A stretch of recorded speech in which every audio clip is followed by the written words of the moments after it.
ଚାରିପାଖେ ବୁଲି ମଧୁ ଶୋଷଣ କରିବା। ସତରେ ଜଗତ ଭାଇ ତମେ ଯଦି ମତେ ମଝିରେ ମଝିରେ ଆସି ଏମିତି ସାଟିସ୍ଫାଇଡ୍ ନ କରିବ ମୁଁ ପୁରା ବୋର୍ ହେଇଯିବି।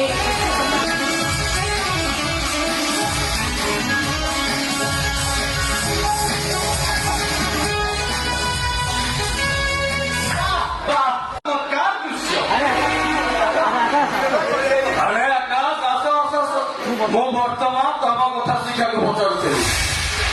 ଆଉ କେତେ ଦିନ ଏମିତି ବେକାର ହୋଇ ବୁଲିବ? ମୁଁ ଡିସାଇଡ୍ କରିଛି ତମକୁ ମୋ କମ୍ପାଉଣ୍ଡରେ ଆକାଉଣ୍ଟାଣ୍ଟ ପୋଷ୍ଟରେ ନିଯୁକ୍ତି ଦେବି।